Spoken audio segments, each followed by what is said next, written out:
Hello दोस्तों, कैसे हो आप सभी। आज मैं आपके लिए कहानी लेकर आई हूँ। इस नंदरानी ने तो नाक में दम करके रख दिया है। उठ जा मेरा राजा भैया, स्कूल की बस छूट जाएगी। दीदी बस 5 मिनट। दोनों भाई बहन का यह हर रोज का काम था। अंकुर 12 साल का था और उसकी बहन निशा जो फर्स्ट ईयर में पढ़ती थी। माँ को दुनिया से गए 6 महीने हो गए थे। तब से निशा अंकुर की बड़ी बहन माँ सब बन गई थी। घर में कुल 3 प्राणी थे, निशा, अंकुर, उसके पापा सूर्यकांत जी जो एक ऑफिस में नौकरी करते। निशा सुबह जल्दी उठकर पहले अंकुर को स्कूल भेजती, फिर अपने पापा का और अपना नाश्ता टिफिन तैयार कर अपने पापा के साथ साथ कॉलेज के लिए चली जाती। दोनों भाई बहनों में 6 साल का अंतर था। जब तक माँ थी निशा भी बच्ची बनी रहती, बस समय ने जल्दी ही बड़ा बना दिया। पूरा दिन घर की जिम्मेदारी, भाई का ध्यान रखना, खुद की पढ़ाई, निशा थक जाती थी। फिर भी वह खुश थी क्योंकि उसका छोटा भाई अब खुश रहने लगा था। धीरे धीरे समय व्यतीत होने लगा और निशा की ग्रेजुएशन कंप्लीट हो गई। उसने मास्टर डिग्री के लिए कॉलेज में एडमिशन ले लिया। उसके पापा ने कहा तुम पढ़ाई शादी के बाद भी कर सकती हो, पर उसने मना कर दिया कि पहले पढ़ाई पूरी करूंगी फिर शादी करूंगी, क्योंकि वह जानती थी उसके उसकी शादी के बाद पापा का भाई का ध्यान कौन रखेगा। अब जब निशा की मास्टर डिग्री भी हो जाती है तो उसके पापा उसके पीछे पड़ जाते हैं, तो उसे शादी के लिए हाँ करनी पड़ती है। पर वह कहती है पापा आप लड़का आस पास देखना जिससे मैं यहाँ का भी ध्यान रख पाऊँ। तो उसके पापा हंसने लगते हैं। अरे अब तेरा भाई बड़ा हो गया है, 1-2 साल में नौकरी लग जाएगी, अब उसकी चिंता करनी छोड़ और अपने होने वाले पति के सपने देख। तो निशा शर्मा कर चली जाती है। 2-4 महीने में देख परख कर अभिषेक सबको पसंद आता है। उसके परिवार में उसके मम्मी पापा, एक शादीशुदा बहन थी। जब अभिषेक के परिवार वाले निशा को देखने आए तो निशा सबको पसंद आते, फिर भी दोनों को अकेले बात करने के लिए ऊपर छत पर भेज देते हैं। तो अभिषेक कहता है निशा मैंने तो शादी के लिए हाँ कर दी, पर तुमने कुछ नहीं कहा। अभिषेक जी मैं आपसे एक बात करना चाहती हूँ, अब बुरा मत मानना, यह मेरी मजबूरी है। इतने अंकुर की शादी नहीं हो जाती, मुझे मायके जल्दी जल्दी आना पड़ेगा। तो वह बोला ठीक है मुझे मंजूर है। तो रिश्ता पक्का हो जाता है। अंकुर भी अपनी दीदी की शादी के लिए बहुत खुश था, क्योंकि कितने सालों से वह अंकुर और घर के लिए अपने फर्ज निभाती आई थी। अपनी खुशियों के बारे में कभी सोचा ही नहीं था। 2 महीने के बाद शादी की तारीख निकलती है। निशा के ऊपर काम का बोझ काफ़ी हो गया था। तैयारी भी खुद करनी थी, घर के काम। अब इतने दिन पहले कौन रिश्तेदार आ सकता है। 3 दिन पहले सब इस तरह रिश्तेदार आ जाते हैं, मामी चाचा सब काम संभाल लेते हैं और धूमधाम से शादी करके निशा ससुराल चली जाती है।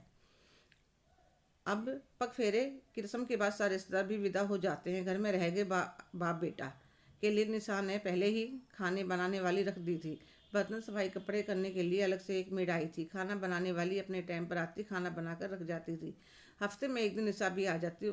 उस दिन खुद खाना बनाकर गर्मा गर्म दोनों को खिलाती। राशन पानी क्या ख़त्म है क्या नहीं सब लाकर किचन में सेट कर जाती। 3-4 साल ऐसे ही निकल गए। अंकुर भी अब नौकरी करने लगा था। निशा भी एक बेटे की माँ बन गई। अब निशा और उसके पापा चाहते थे अंकुर की शादी हो जाए, तो उन्होंने जान पहचान में कह दिया था कि कोई अच्छी सी लड़की हो तो अंकुर के लिए बताना। कुछ दिनों बाद पूजा का रिश्ता अंकुर के लिए आया। पढ़ी लिखी छुई मुई बड़ी ही सुंदर थी पूजा। देखते ही सबको भागे। रिंग सेरेमनी के बाद सब शादी की तैयारी में लग गए। निशा अपनी भाभी के लिए साड़ियाँ, जेवर, मेकअप का सामान सब एक से बढ़कर एक लेके आई। शादी का दिन आया तो धूम धड़ाके से बारात निकाली और लड़की वालों के द्वार पहुंची। खूब हंसी मजाक करते हुए सारी विधियाँ पूरी हुई। पूजा को ब्याह कर अपने घर ले आए। निशा ने आरती करके पूजा को गृह प्रवेश करवाया, सारी रस्म में करवाई। धीरे धीरे सब रिश्तेदार विदा हो गए। पग फेरे के बाद चूल्हा पूजन की रस्में करवाई। पूजा ने बड़ा ही स्वादिष्ट खाना बनाया था। उसके बाद निशा भी विदा होकर अपने ससुराल आ गई। अब उसे मायके की चिंता नहीं थी, पर आदत लग चुकी थी हर हफ्ते जाने की। वह हर हफ्ते जाती। पूजा कोई भी काम करती तो उसे सिखाती, ये काम ऐसे करो। पूजा आराम से सुनती रहती। पर अब यह हर हफ्ते की बात हो गई थी। रोटी पराठे तक में घुसने लगी। तुम ऐसे बनाया करो, अंकुर को ऐसे अच्छे लगते हैं। एक दिन पूजा अपनी पसंद के पर्दे, बेडशीट, सोफे के कवर खरीद कर लाई और सारे घर के बदल दिए। उसने घर में और भी कहीं चेंज किए थे। निशा आई तो सारा सामान देख कर कहने लगी पूजा तुम्हें तो पैसे की कीमत ही नहीं है। कितनी मेहनत करता है अंकुर, और तुम उड़ाती फिरती हो और खरीद कर भी क्या लाई। अरे एक बार मुझसे पूछ लेती। 6 महीने हो गए थे पूजा को सुनते सुनते। आज वह फट पड़ी। क्या दीदी आपको भी हर बात में टोका टाकी करने की आदत पड़ गई है। क्या मैं अपने घर की अपने हिसाब से सजावट भी नहीं कर सकती। आपकी शादी हो चुकी है, आप अपने घर में खुश रहो और मुझे मेरे घर में खुश रहने दो, जब देखो सिर पर सवार रहती हैं। इतने अंकुर आ जाता है। वह पूजा को डांटता है तो वह कहती है, तुम्हें शादी नहीं करनी चाहिए थी, पूरा दिन दीदी दीदी के नाम की माला जब फेरते रहते हो। माना कि जब तुम छोटे थे उन्होंने घर संभाला था, पर अब मैं आ गई हूँ तो अपने ससुराल में टिक कर क्यों नहीं रहती। निशा के पापा काफ़ी दिनों से देख रहे थे, उन्हें पहले ही आशंका थी कहीं घर में कलेश ना हो जाए। आज उनका डर सच भी हो गया, पर वह भी क्या करे। जिस बेटी ने घर को इतने साल संभाला उसको कैसे कहे कि अब यह पराया हो चुका है। पूजा घर की बहू है, उसे भी अपने अधिकार मिलने चाहिए। निशा अपने ससुराल चली जाती है, किसी को कुछ नहीं बताती, पर उसकी सासू माँ उसको देखकर समझ रही थी कि मायके में कुछ ना कुछ हुआ है। एक दिन सासू माँ प्यार से सिर पर हाथ रख कर कहती है, निशा बेटा क्या हुआ। तो वह फवक फवक कर रो पड़ती है, मम्मी जी, माँ के जाने के बाद मैंने घर को संभाला, अंकुर का माँ की तरह ध्यान रखा, शादी के बाद भी सारी जिम्मेदारी निभाई। और वह कल की आई कहती है, मेरा घर है। तो सासू माँ कहती है, ठीक है तो कह रही बेटा, वह उसका घर है, तुम्हारा मायका है, तुमने अपनी जिम्मेदारी बखूबी निभाई, पर तुम्हारा घर तो यह है, तुम्हारा परिवार यह है बेटा, ज़्यादा तानाकसी में आज भाई तो तुम्हारे साथ खड़ा है, कल वह भी खिलाफ हो जाएगा तो मायका छूट जाएगा। जब तक जो थी तुमने साथ दिया है, अब वह अपना देखे, तुम अपना देखो, जब जाओ तो इज्जत से जाओ, खाओ पियो खुश रहो। आज तुम्हारे पापा का दिल दुख रहा होगा, किसे कहें, बेटी से या बहू से।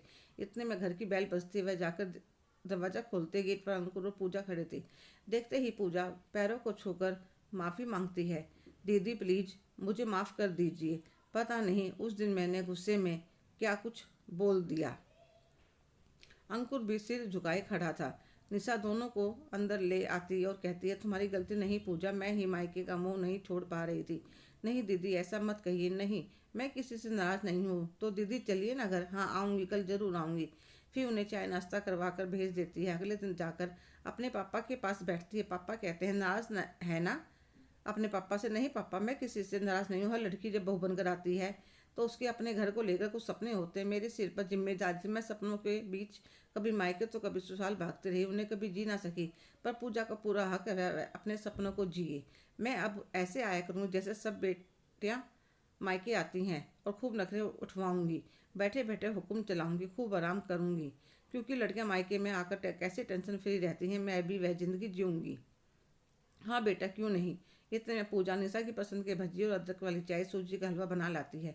लीजिए पापा जी, आप भी चाय लीजिए। लो पापा, आप मेरे साथ साथ आप भी भजिए का स्वाद लीजिए। माई के आखिर इतना सुख तो मिलना ही चाहिए। तो सब हंस पड़ते हैं। निशा के पापा के चेहरे पर संतोष था कि रिश्तों के धागों में गांठ पड़ने से बच गई। हेलो दोस्तों, कैसे हो आप सभी। आज की कहानी आपको कैसी लगी कमेंट करके ज़रूर बताइएगा।